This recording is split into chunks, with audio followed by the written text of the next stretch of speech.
वो पल थॉमस के लिए किसी सदमे से कम नहीं था जब एक दिन अचानक उसकी नींद खुली और उसने खुद को एक रहस्यमयी भूल भुलैया में कैद पाया।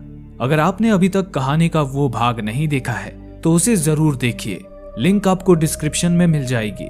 अब जारी है मेज runner part 2, the scorch trials. 15 साल पहले सूर्य से निकली घातक किरणों ने दुनिया को गर्मी से झुलसा कर रख दिया था। उस तबाही से जन्मे फ्लेयर वायरस ने दुनिया को खौफ का एक नया चेहरा दिखाया। फ्लेयर वायरस फैलने के बाद की एक रात विकेड के क्वारंटाइन एरिया के बाहर सैकड़ों लोगों की भीड़ जमा थी जो अपने बच्चों की सुरक्षा के लिए उन्हें विकेड के हाथों सौंप रहे थे। उस भीड़ से निकलकर एक माँ अपने बेटे को क्वारंटाइन एरिया के दरवाजे तक ले आई। वो छोटा लड़का थॉमस था। थॉमस की सुरक्षा के लिए उसकी माँ ने उसे विकेड के हाथों सौंप दिया। विकेड के गार्ड्स उसे उठाकर एक ट्रेन में ले आए। उस ट्रेन में विकेड की डायरेक्टर डॉक्टर पेज भी थी। पेज वही थी जिसने पिछले भाग में थॉमस और उसके साथियों के आगे मरने का नाटक किया था। पेज ने डरे हुए मासूम थॉमस को हौसला दिया और उसे अपने साथ ले गई। इस घटना के कुछ सालों बाद वर्तमान समय मेज से निकलकर थॉमस और उसके साथी उन नकाबपोशों के साथ एक विशाल बिल्डिंग के करीब पहुंच चुके थे जहां अचानक कुछ अजीब से लोगों ने उन पर हमला कर दिया। वे नकाबपोश थॉमस और उसके साथियों की सुरक्षा करते हुए उन्हें फौरन उस बिल्डिंग के अंदर ले आए। वहां आते ही उनकी मुलाकात जेनसन नाम के एक आदमी से हुई। जेनसन उन नकाबपोशों का लीडर था। वो थॉमस और उसके साथियों को अपने साथ बिल्डिंग के अंदर कहीं ले जाने लगा। रास्ते में थॉमस ने जेनसन से पूछा, आखिर तुम लोग कौन हो और हमें यहाँ क्यों लेकर आए हो? इस पर जेनसन ने उन्हें बताया, हम तुम्हें यहाँ तुम्हारी सुरक्षा के लिए लेकर आए हैं क्योंकि तुम बच्चे फ्लेयर वायरस से इम्यून हो और अब तुम लोग ही मानव जाति को बचाने की आखिरी उम्मीद हो।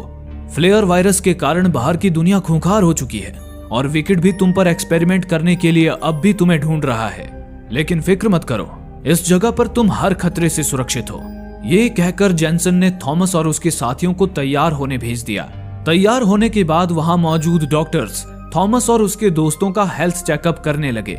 थॉमस और बाकी लड़कों का चेकअप हो जाने के बाद डॉक्टर्स ने उन्हें डाइनिंग हॉल में भेज दिया, लेकिन वे टेरेसा को अपने साथ रखकर उस पर कुछ टेस्ट करने लगे।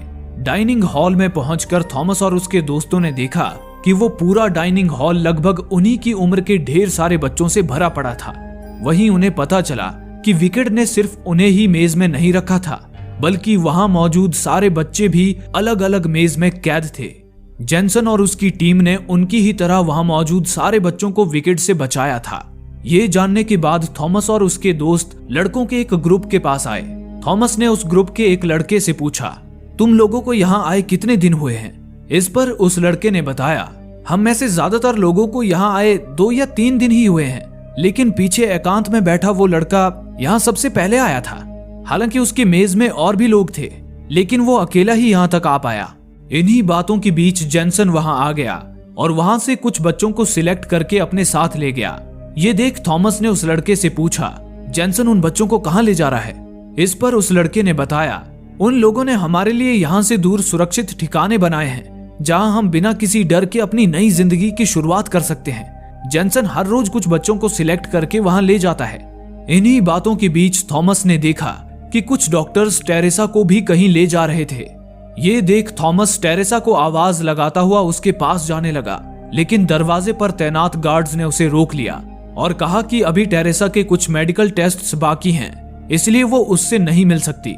इसके बाद गार्ड्स ने थॉमस और उसके दोस्तों को उनके कमरे में भेज दिया और उस कमरे को बाहर से लॉक कर दिया।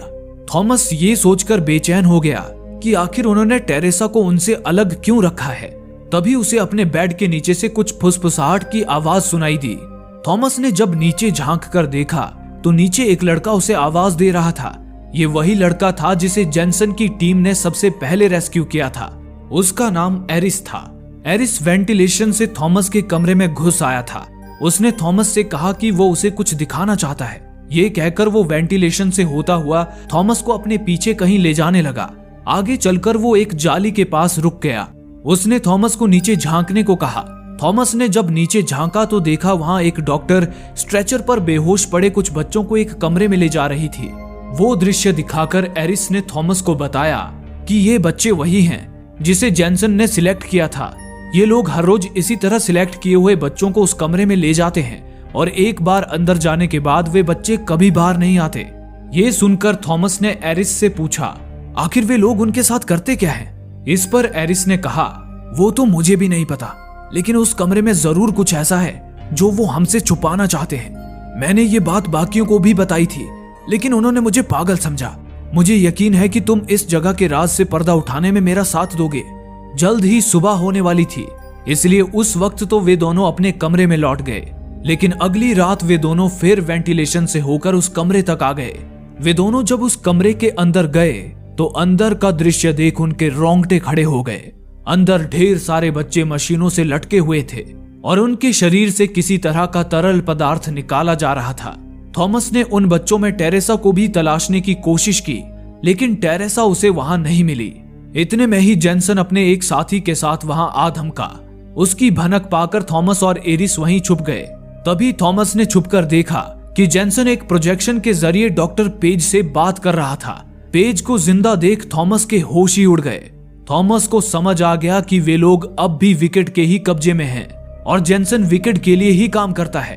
पेज ने जेनसन से कहा, हम वायरस का इलाज ढूंढने के बहुत करीब हैं। हमें जल्द से जल्द उन सारे बच्चों पर एक्सपेरिमेंट करने होंगे, नहीं तो राइट आर्म उन बच्चों को हमसे छुड़ाकर अपने खुफिया ठिकाने पर ले जाएगा। दरअसल पेज जिस राइट आर्म की बात कर रही थी वो बागियों का एक दल था जो विकेट के बच्चों पर एक्सपेरिमेंट करने के सख्त खिलाफ था। राइट आर्म पहले भी उनके 2 ठिकानों पर हमला करके कुछ बच्चों को उनसे छुड़ा ले गया था, इसलिए पेज राइट आर्म को लेकर चिंतित थी। पेज की इस चिंता पर जेनसन ने उसे भरोसा दिलाते हुए कहा, राइट आर्म पहाड़ों पर ही कहीं छुपा है, हम जल्द ही उसे ढूंढकर खत्म कर देंगे।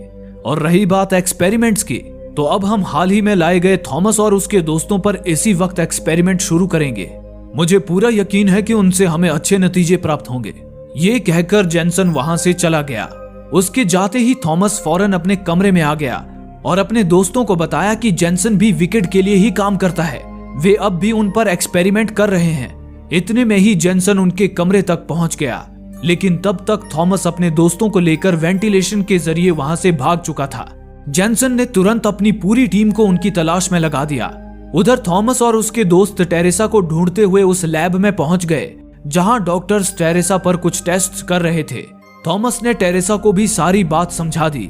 फिर वे सभी तुरंत टेरेसा को लेकर जेनसन और गार्ड से बचते हुए वहां से भागने लगे। वहीं विंस्टन ने एक गार्ड को घायल करके उसकी गन उठा ली। फिर वे सभी मुख्य दरवाजे से निकलकर रेगिस्तान की ओर भाग निकले। विकेट के सारे सिपाही हाथ धोकर उनके पीछे लगे थे और साथ ही रेगिस्तान में रेत का तूफान भी अपने पूरे जोर पर था। खतरे को देखते हुए थॉमस और उसके दोस्त एक जर्जर हो चुकी बिल्डिंग में आकर छुप गए। वहां पहुंचकर उन्होंने राहत की सांस ली। थॉमस ने अपने दोस्तों से कहा, मैंने जेनसन को कहते हुए सुना है कि राइट आर्म विकेट का दुश्मन है। हो सकता है वो विकेट से बचने में हमारी मदद करे। हमें जल्दी राइट आर्म की तलाश में पहाड़ियों पर जाना होगा। इन्हीं बातों के दौरान उन्हें वहां किसी के पैरों के निशान दिखे और साथ ही उन्हें वहां ढेर सारे कपड़े और कुछ सामान भी मिले। थॉमस ने अंदाजा लगाया कि वहां जरूर कोई रहता होगा। उसने अपने दोस्तों को वहां से जरूरी सामान इकट्ठा करने को कहा जो उनके लंबे सफर में काम आएंगे। उसके बाद वो मिनो के साथ वहां रहने वाले लोगों की तलाश में निचली मंजिल में चला आया। नीचे आकर उन्होंने देखा कि वो बिल्डिंग तो बिल्कुल सुनसान पड़ी थी। तभी उन्हें वहां एक पावर जनरेटर दिखा। मिनो ने फौरन उस जनरेटर को ऑन कर दिया, जिससे वहां मौजूद सारी लाइट्स जल पड़ी। ये देख मिनो खुश होकर थॉमस की ओर मुड़ा ही था कि तभी थॉमस के पीछे मौजूद पिंजरे के अंदर अचानक एक लड़की गुर्राती हुई सामने आई। उसे देख थॉमस घबराकर पीछे हट गया। जल्द ही थॉमस और मिनो को वहां और भी लोगों के गुर्राने की आवाजें आने लगी। उन्होंने देखा कि वे ढेर सारे खूंखार लोगों से घिर चुके थे। ये वो लोग थे जो फ्लेयर वायरस से इन्फेक्ट हो चुके थे। ये वायरस इन्फेक्टेड इंसान के दिमाग पर कब्जा करके उसे धीरे धीरे खूंखार ज़ॉम्बीज में बदल देता था। उन इन्फेक्टेड लोगों को क्रैंक्स कहा जाता था। क्रैंक्स अगर किसी इंसान को काट लेते या किसी पर अपना नाखून भी गड़ा देते तो वो इंसान भी फ्लेयर वायरस से इन्फेक्ट हो जाता था और धीरे धीरे क्रैंक में बदल जाता था। अगले ही पल उन क्रैंक्स ने थॉमस और मिनो पर हमला कर दिया। वे दोनों अपनी जान बचाकर पूरी तेजी के साथ वहां से भागे। रास्ते में उन्हें टेरेसा और बाकी लड़के भी मिल गए। वे लोग उन्हें भी अपने साथ लेकर भागते हुए उस बिल्डिंग से बाहर निकलने लगे, लेकिन इतने में ही क्रैंक्स ने विंस्टन को दबोच लिया। ये देख बाकियों ने उसे किसी तरह बाहर खींच लिया, लेकिन इस जद्दोजहद में क्रैंक्स ने विंस्टन को अपने नाखूनों से बुरी तरह जख्मी कर दिया। थॉमस और उसके दोस्त फौरन विंस्टन को लेकर वहां से भागे और एक जगह पर अंधेरे की आड़ लेकर छुप गए। वे क्रैंक्स के डर से रात भर वहीं छुपे रहे। खुशकिस्मती से सुबह होने तक क्रैंक्स वहां से जा चुके थे। ये देख वे लोग जल्दी उस जगह से दूर निकल आए। आगे चलकर थॉमस ने देखा कि उन्हें जिन पहाड़ियों पर जाना था वो उनसे काफी दूर थी। इसी दौरान टेरेसा उसके पास आई। उसने थॉमस को बताया कि हॉस्पिटल में विकेट के डॉक्टर्स ने उसके साथ कुछ ऐसा किया जिससे उसे पिछली सारी बातें याद आ गई है। उसे वो बात भी याद आ गई है जिस कारण विकेट ने उन दोनों को मेज में भेजा था। टेरेसा आगे बता ही रही थी कि तभी उन्हें गोली चलने की आवाज आई। वे भागकर जब अपने दोस्तों के पास गए तो देखा कि अपने जख्म के दर्द से बेहाल विंस्टन ने खुद को मारने की कोशिश की थी, लेकिन बाकियों ने उसे बचा लिया था। तभी उन्होंने देखा कि क्रैंक्स के नाखून लगने से विंस्टन भी फ्लेयर वायरस से इन्फेक्ट हो गया था और धीरे धीरे वो भी क्रैंक में बदलता जा रहा था। थॉमस और उसके दोस्तों के पास उसे बचाने का कोई रास्ता नहीं था, इसलिए उन्होंने मजबूरन विंस्टन को गन दे दिया और विंस्टन के कहने पर उसे छोड़ वहां से आगे बढ़ गए। विंस्टन ने क्रैंक बनने से पहले खुद को प्राणों से मुक्त कर लिया। उसके बाद बाकी लोग रेगिस्तान में भटकते रहे। ऐसे ही दिन ढल गया और चारों ओर अंधकार छा गया। उस अंधेरे में अचानक उन्हें उनसे थोड़ी दूर कुछ लाइट्स जलती हुई दिखाई दी। उसे देख उन्होंने अंदाजा लगाया कि हो ना हो वही राइट आर्म का ठिकाना होगा। थॉमस ये बता ही रहा था कि तभी उन्होंने देखा कि उनके पीछे से बिजली गिराता हुआ एक भयंकर तूफान उन्हीं की ओर बढ़ रहा था। सूरज से हुई तबाही के बाद अब पृथ्वी का वातावरण बदल गया था, जिस वजह से तूफानों ने और भी ज्यादा विकराल रूप ले लिया था। उसे देख वे लोग तेजी से उन लाइट्स की तरफ भागने लगे। वो लाइट्स एक बिल्डिंग से आ रही थी। वे उस बिल्डिंग के करीब पहुंचने ही वाले थे कि तभी एक बिजली मिन्हो के पास ही गिरी, जिसके झटके से मिन्हो दूर जा गिरा। वे लोग तुरंत मिन्हो को उठाकर बिल्डिंग के अंदर ले आए। खुशकिस्मती से बिजली के झटके से मिन्हो सिर्फ बेहोश हुआ था। जल्द ही उसे होश आ गया। उसके बाद टेरेसा ने जब उस जगह पर टॉर्च की रोशनी की तभी एक क्रैंक गुर्राता हुआ उस पर झपटा। खुशकिस्मती से वो क्रैंक चेन से बंधा था। अगले ही पल उन्होंने देखा कि वो पूरी जगह क्रैंक से भरी हुई थी, जिन्हें किसी ने चेन से बांध रखा था। इतने में ही उन क्रैंक्स के बीच से होती हुई एक लड़की उनके पास आई। उसने उन्हें बताया कि उसका नाम ब्रेंडा है और ये क्रैंक्स उन्होंने इस जगह की सुरक्षा के लिए बांध रखे हैं। ये बताकर ब्रेंडा थॉमस और उसके दोस्तों को बिल्डिंग के अंदर ले आई। अंदर उनकी मुलाकात ब्रेंडा के ग्रुप और उनके लीडर होर्हे से हुई। होर्हे ने थॉमस और उसके दोस्तों से उनके वहां आने का मकसद पूछा। इस पर थॉमस ने बताया कि उन्हें राइट आर्म की तलाश है। उसके बाद होर्हे ने उनसे पूछा कि वे लोग कहां से आए हैं, लेकिन थॉमस और उसके दोस्तों ने होर्हे के इस सवाल का जवाब देने से मना कर दिया। ये देख होर्हे के साथियों ने थॉमस को दबोच लिया। उसके बाद ब्रेंडा ने थॉमस की गर्दन को स्कैन किया। उसे स्कैन करते ही होर्हे को अपने डिवाइस पर थॉमस की सारी जानकारी मिल गई। दरअसल विकेट एक्सपेरिमेंट्स के लिए लाए गए सारे बच्चों की गर्दन के पीछे ऐसे ही खुफिया टैग्स लगा देते थे, जिससे वे उनकी पहचान करते थे। ये पता चलते ही कि थॉमस और उसके दोस्त विकेट से भागे हुए हैं। होर्हे के साथियों ने थॉमस और उसके दोस्तों को पकड़कर उन्हें उल्टा लटका दिया। कुछ देर बाद होर्हे थॉमस और उसके दोस्तों के पास आया और उन्हें बताया कि वे लोग राइट आर्म नहीं हैं, बल्कि सर्वाइवर्स का एक ग्रुप है जो फ्लेयर वायरस से अब तक बचे हुए हैं। होर्हे ने उनसे आगे कहा, यहाँ मौजूद सर्वाइवर्स पैसों के बदले तुम्हें वापस विकेट को बेचना चाहते हैं, लेकिन मैं यहाँ तुमसे एक सौदा करने आया हूँ। दरअसल राइट आर्म एक ऐसी जगह के बारे में जानता है जो फ्लेयर वायरस से सुरक्षित है। उस जगह को सेफ हेवन कहा जाता है। राइट आर्म सालों से उस जगह पर तुम जैसे इम्यून बच्चों को भेज रहा है, लेकिन मैं और ब्रेंडा इम्यून नहीं है।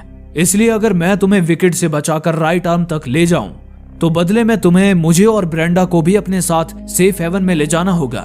इस सौदे पर थॉमस और उसके दोस्त राजी हो गए। इन्हीं बातों के बीच एक सर्वाइवर वहां आ गया। उसे देखकर होर्हे वहां से चला गया। होर्हे अंदर आकर अपना सामान पैक करने लगा। उसने ब्रेंडा को भी अपनी सारी प्लानिंग समझा दी और उसे फौरन थॉमस और उसके दोस्तों को लाने भेज दिया। इसी दौरान जेनसन और उसके सैनिक थॉमस और उसके दोस्तों को ढूंढते हुए वहां आ धमके और बिल्डिंग में मौजूद लोगों को मारते हुए थॉमस और उसके दोस्तों की तलाश करने लगे। वहीं दूसरी ओर थॉमस और उसके दोस्तों ने किसी तरह खुद को रस्सियों से आजाद कर लिया। वे लोग वहां से भाग ही रहे थे कि तभी एक सर्वाइवर ने उन्हें देख लिया और उन पर अपनी बंदूक तान दी। वो सर्वाइवर जेनसन का खबरी था।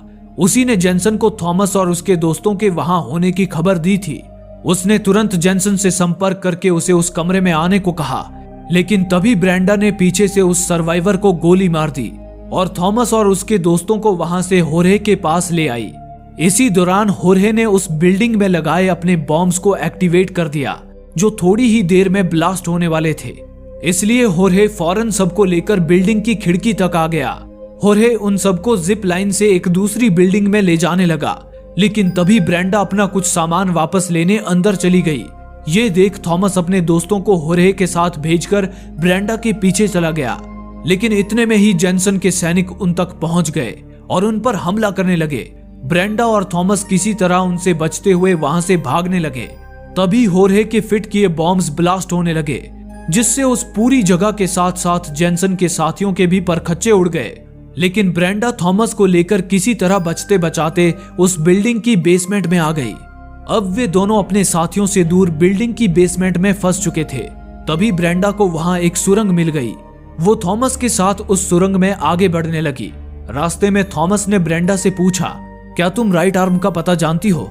इस पर ब्रेंडा ने कहा, राइट आर्म का तो नहीं, लेकिन मैं मार्कस नाम के एक ऐसे आदमी का पता जानती हूँ जो हमें राइट आर्म तक ले जा सकता है। होर्हे तुम्हारे दोस्तों को लेकर मार्कस के पास ही गए होंगे, इसलिए हमें भी उसके पास जाना होगा। ये बताते हुए ब्रेंडा थॉमस के साथ आगे बढ़ ही रही थी कि तभी उन्हें एक जगह पर जड़नुमा कोई चीज दिखाई दी। उन्होंने जब टॉर्च की रोशनी में आगे देखा तो वो पूरी जगह क्रैंक से भरी हुई थी। वो जड़ क्रैंक्स के शरीर से ही निकले थे। अगले ही पल क्रैंक्स को थॉमस और ब्रेंडा की भनक लग गई और वे मौत बनकर उनका पीछा करने लगे। थॉमस और ब्रेंडा तेजी से भागते हुए सुरंग से बाहर निकल गए और एक तबाह हो चुकी ऊंची बिल्डिंग के ऊपर चढ़ने लगे। पर तभी ब्रेंडा का हाथ फिसल गया और वो सीधा एक कांच की विंडो पर आ गिरी। ये देख थॉमस भी उसकी मदद के लिए नीचे आने लगा, लेकिन तभी एक क्रैंक भी वहां पहुंच गया और ब्रेंडा पर झपट पड़ा। वो ब्रेंडा को मारने ही वाला था कि तभी थॉमस ने एक रॉड से उस विंडो की कांच ही तोड़ दी, जिससे क्रैंक नीचे जा गिरा। पर थॉमस ने सही समय पर ब्रेंडा का हाथ पकड़कर उसे बचा लिया। वे दोनों तुरंत उस बिल्डिंग से नीचे उतर आए। तभी थॉमस ने देखा कि ब्रेंडा को क्रैंक ने काट लिया था, लेकिन इससे ब्रेंडा रुकी नहीं, बल्कि वो थॉमस को लेकर सर्वाइवर्स के एक दूसरे ठिकाने पर पहुंच गई।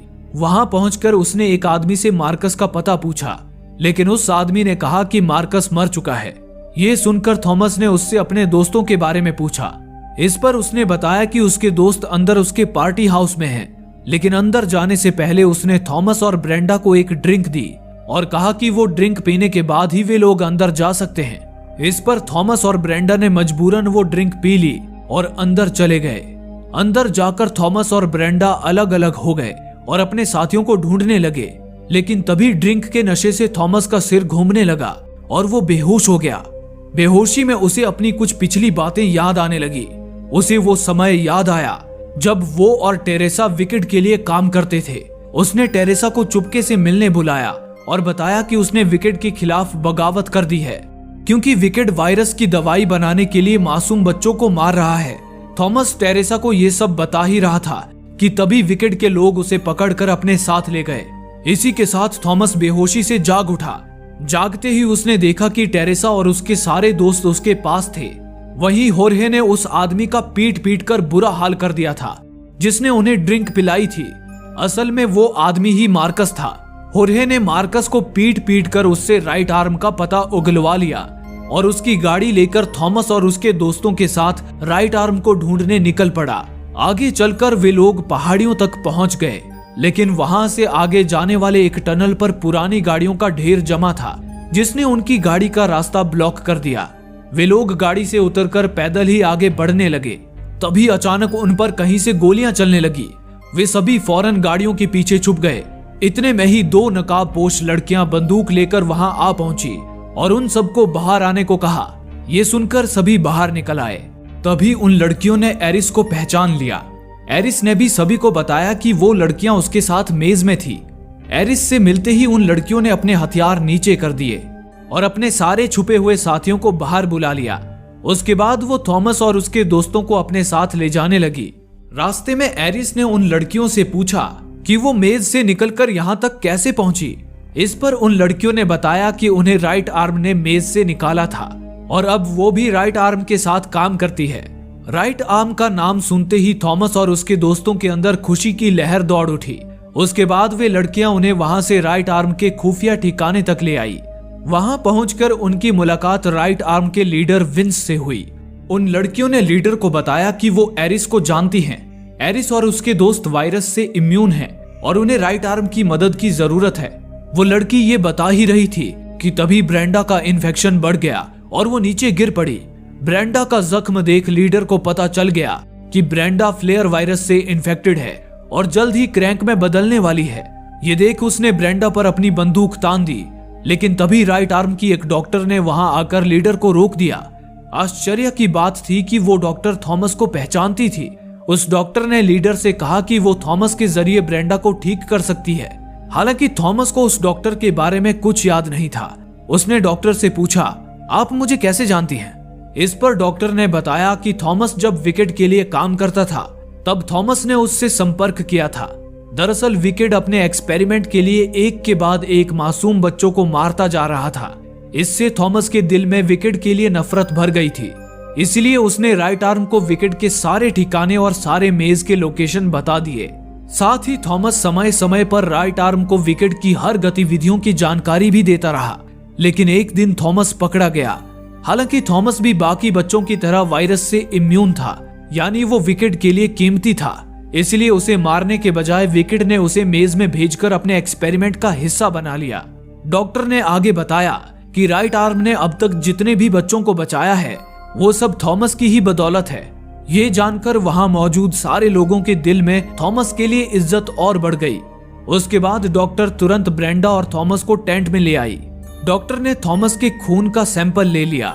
इसी दौरान डॉक्टर ने बताया कि वो भी पहले विकेट के लिए काम करती थी। वहां उन्हें पता चला था कि कुछ बच्चों के दिमाग में एक खास तरह का एंजाइम प्रोड्यूस होता है और यही एंजाइम उनके खून में मिलकर उन्हें इम्यून बनाता है। हालांकि इस एंजाइम को मैन्युफैक्चर नहीं किया जा सकता, बल्कि इसे सिर्फ इम्यून बच्चों के खून से ही निकाला जा सकता है। ये जानते हुए भी विकेट ने अपना एक्सपेरिमेंट जारी रखा और मासूम बच्चों की जिंदगियों को दाव पर लगाकर उनके खून से एंजाइम निकालना शुरू कर दिया। ये सुनकर थॉमस ने पूछा, क्या ये एंजाइम वायरस का इलाज है? इस पर डॉक्टर ने कहा, नहीं, ये एंजाइम वायरस के इन्फेक्शन को पूरी तरह से खत्म नहीं करता, बल्कि ये सिर्फ कुछ समय के लिए इन्फेक्शन को बढ़ने से रोक सकता है। लेकिन विकेट इसी उम्मीद में है कि एक दिन वे इस एंजाइम के जरिए वायरस का पूरी तरह इलाज ढूंढ लेंगे, पर इसके लिए वे सारे मासूम बच्चों पर एक्सपेरिमेंट करके हमारी नई जनरेशन को ही खत्म कर देंगे। यही कारण था मैंने विकेट छोड़ दिया और मासूम बच्चों को उनसे बचाने की कोशिश में जुट गई, ताकि हम उन इम्यून बच्चों से मानव जाति की नई शुरुआत कर सके। ये बताते हुए डॉक्टर ने थॉमस के खून से एंजाइम अलग कर लिया और उसे ब्रेंडा के हाथ में इंजेक्ट कर दिया। थॉमस ने डॉक्टर से पूछा कि एंजाइम का ये एक डोज ब्रेंडा के शरीर में इन्फेक्शन को बढ़ने से कब तक रोक पाएगा। इस पर डॉक्टर ने बताया कि इसका असर हर किसी पर अलग होता है। शायद ये ब्रेंडा के शरीर में कुछ महीनों के लिए इन्फेक्शन को बढ़ने से रोक दे, लेकिन सबसे निराशाजनक बात तो ये है कि हमें आगे भी समय समय पर ब्रेंडा को एंजाइम के डोज बढ़ाकर देते रहने होंगे। अगर एंजाइम का असर खत्म हुआ तो ब्रेंडा का क्रैंक में बदलना तय है। थॉमस ने देखा कि एंजाइम की वजह से ब्रेंडा की हालत में सुधार आने लगा था। वो उसे आराम करता हुआ छोड़कर बाहर अपने बाकी दोस्तों के पास आ गया। थॉमस और उसके दोस्त राइट आर्म की पनाह में बहुत खुश थे, लेकिन वहीं टेरेसा उन सब से दूर एक पहाड़ी पर मायूस खड़ी थी। ये देख थॉमस टेरेसा के पास आ गया और उससे उसकी मायूसी का कारण पूछा। इस पर टेरेसा ने बताया कि उसने अपनी मां को अपनी आंखों के सामने क्रैंक बनते देखा था और यही वजह थी कि वो पहले विकेट के साथ मिलकर दुनिया को इन्फेक्शन से बचाने की कोशिश कर रही थी। इन्हीं बातों के बीच थॉमस ने 2 हेलीकॉप्टर्स को उनकी ही ओर आते देखा। थॉमस ने पूछा, वो लोग कौन हैं? इस पर टेरेसा ने कहा, मैं चाहती हूँ कि हम इस तरह भागने के बजाय विकेट के साथ मिलकर इन्फेक्शन का इलाज ढूंढे। इसलिए मैंने विकेट को राइट आर्म के इस ठिकाने का लोकेशन बता दिया है। ये सुनकर थॉमस के पैरों तले जमीन ही खिसक गई। वो तुरंत सभी को सतर्क करने भागा, लेकिन उसके कैंप तक पहुंचने से पहले ही जेनसन और उसके सैनिकों ने कैंप पर हमला कर दिया। उन्होंने थॉमस के सारे दोस्तों के साथ साथ राइट आर्म के सारे लोगों को भी पकड़कर उन्हें बंदी बना लिया। उधर थॉमस ब्रेंडा को ढूंढता हुआ उसके टेंट तक पहुंच गया। ब्रेंडा और होर्हे उसे वहां सही सलामत मिल गए। थॉमस ने देखा कि एंजाइम के असर से ब्रेंडा ठीक हो चुकी थी। थॉमस ने ब्रेंडा और होर्हे को वहां से भागने के लिए कहा और खुद को विकेट के आगे सरेंडर कर दिया। इतने में ही पेज अपने हेलीकॉप्टर से वहां पहुंच गई। पेज के आदेश पर उसके सैनिक सारे इम्यून बच्चों को हेलीकॉप्टर में लोड करने लगे। वहीं टेरेसा भी पेज के पास आ गई। पेज ने थॉमस और उसके दोस्तों को बताया कि उन्होंने शुरुआत में ही टेरेसा की याददाश्त लौटा दी थी, जिसके बाद से टेरेसा उनके लिए काम कर रही थी। ये सुनकर थॉमस और उसके दोस्त सन्न रह गए। टेरेसा ने उनसे कहा कि पेज ने उससे वादा किया है कि अगर वे लोग विकेट का साथ देंगे तो विकेट उन सभी को सुरक्षित रखेगा। इस पर राइट आर्म की डॉक्टर ने कहा कि विकेट को सिर्फ बच्चों का खून बहाना आता है, उनकी सुरक्षा करना नहीं। डॉक्टर से ये सुनते ही जेनसन ने उसे गोली मार दी। तभी होर्हे और ब्रेंडा एक ट्रक लेकर वहां पहुंच गए और विकेट के सैनिकों पर हमला करने लगे। मौका पाकर राइट आर्म के सारे लोगों ने भी बंदूक उठा लिया और विकेट के सैनिकों की ईंट से ईंट बजाने लगे। लेकिन तभी जेनसन ने थॉमस को पकड़ लिया। वो उसे शूट करने ही वाला था कि तभी ब्रेंडा ने जेनसन के हाथ पर गोली मारकर उसे घायल कर दिया। थॉमस तुरंत भागकर अपने दोस्तों के पास आ गया। उधर मिनो भी अपनी बंदूक से अपने दोस्तों की सुरक्षा कर रहा था। लेकिन तभी विकेट के एक सैनिक ने मिनो को स्टन गन से शूट कर दिया और वे उसे उठाकर हेलीकॉप्टर में ले गए। थॉमस और उसके साथियों ने मिनो को बचाने की कोशिश की, लेकिन वे नाकाम रहे। पेज, टेरेसा और जेनसन मिनो के साथ साथ पकड़े गए सारे बच्चों को लेकर तुरंत वहां से भाग निकले। थॉमस और उसके साथी उन्हें जाते हुए देखने के अलावा और कुछ नहीं कर पाए। अगली सुबह राइट आर्म के लीडर ने फैसला किया कि वो बचे हुए बच्चों को सेफ हेवन लेकर जाएगा, लेकिन थॉमस ने उनके साथ सेफ हेवन आने से मना कर दिया। उसने कहा कि वो अपने दोस्त मिनो के बिना कहीं नहीं जाएगा। अब उसका सिर्फ एक ही मकसद है, पेज से बदला लेना और विकेट को बर्बाद करके मिनो के साथ साथ सारे बच्चों को उनसे छुड़ाना। थॉमस की ये बात सुनकर वहां मौजूद सारे लोगों के अंदर बदले की आग भड़क उठी और वे लोग विकेट से अपने दोस्तों को छुड़ाने की प्लानिंग में जुट गए। इसी के साथ मेज रनर पार्ट 2 यहीं खत्म हुआ, लेकिन कहानी अभी जारी है मेज रनर पार्ट 3 में। दोस्तों, आप में से काफी लोगों का कहना है कि हमारे वीडियोस आप तक नहीं पहुंच पा रहे हैं। उसके लिए आप सब्सक्राइब बटन को दबाने के बाद नोटिफिकेशन बेल पर क्लिक करें और ऑल का ऑप्शन सिलेक्ट कर लें, ताकि हमारी सारी वीडियोस की नोटिफिकेशन आप तक पहुंच सके। धन्यवाद।